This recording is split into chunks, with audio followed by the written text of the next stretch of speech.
my sweet strangelings. Today we have a very special video, and it's not just any video. No. These are stories that have been submitted by you guys. Yes, that's right, by you guys. We've asked you guys to submit your spooky stories to us, and the email is down below in the description, but we are going to be reading your spooky stories at least once a month. So this email is from a user named Athan C.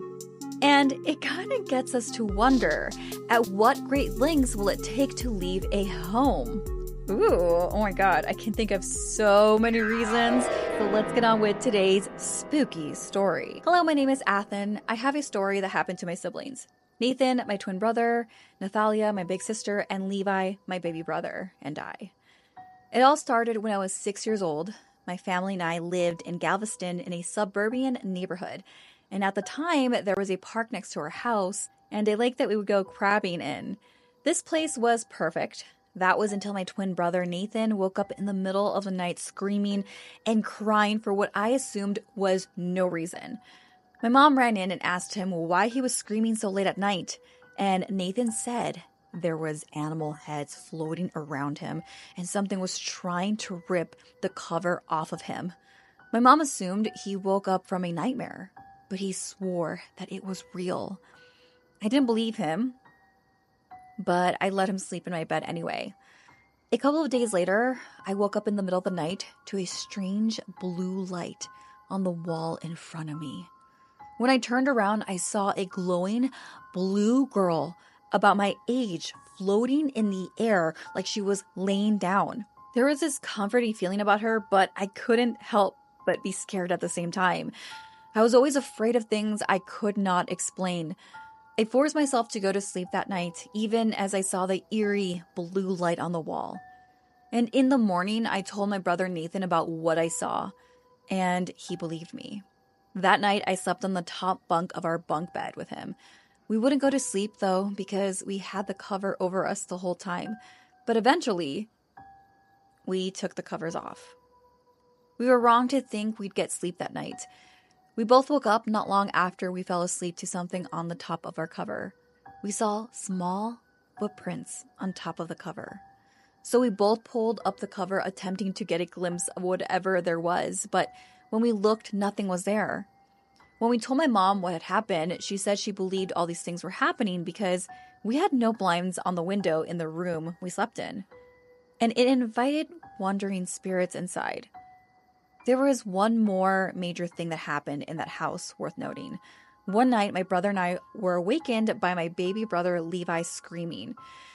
When we looked to see what was going on, we saw a tall shadow of a lady with slicked black hair pulling Levi by the feet.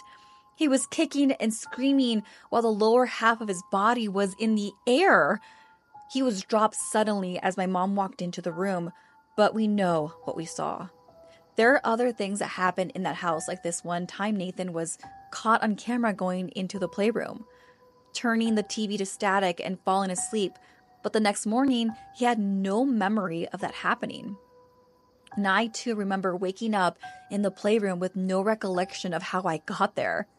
We moved out of the house about a month later. Sometimes I think of what could have happened if we stayed in that house a little longer. That was my story, which actually happened. I'm 15 now, so that happened over 8 years ago. Also, I'm completely fine with you guys using our real names. Oh my goodness, that is a very chilling tale. And one thing I want to point out is having no blinds. Now, I lived in Colorado, I lived in Minnesota, and even here in LA County, I've driven off on the outskirts into the desert and long drives to Northern California. And so when I'm driving, I've seen houses out in the middle of nowhere. Now, I'm not saying that this house is out in the middle of nowhere, but I want to add something to this by pointing this out. When I drive out there, I have noticed these houses with no blinds. I do have some thoughts with this because even that freaks me out, and that was something that really stood out with me with this story. But before I get into that, I do want to add a little quick reminder. If you like this video series, make sure that you like it and you give me a comment on what you think of this story. So with that being said, I'm going to add in that I've never heard of the belief system that if you leave your blinds open, could something malicious or supernatural enter your home? However, I'm more weary of people watching you through the window. I've heard stories where people have stayed out in the middle of nowhere and they felt like they're being watched. Meanwhile, they have no blinds in their homes. Now, I do understand that there are some supernatural elements to this story, and I'm actually very excited to dive into this.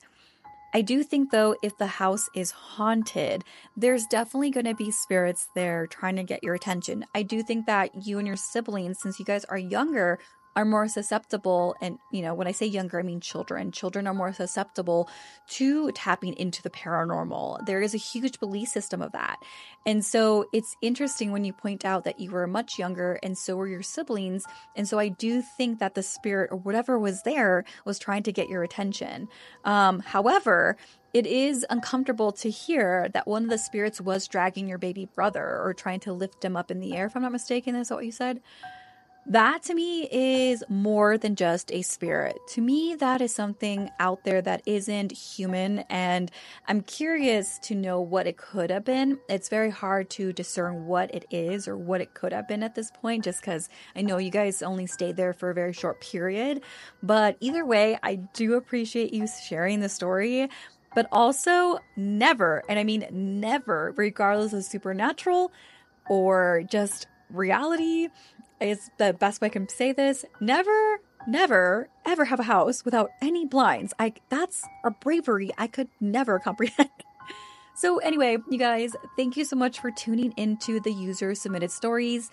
If you guys have any stories that you would love to share, you can share them down below or you can write to us. Remember, our email is in the description below, and I'm so excited to hear more of your spooky stories.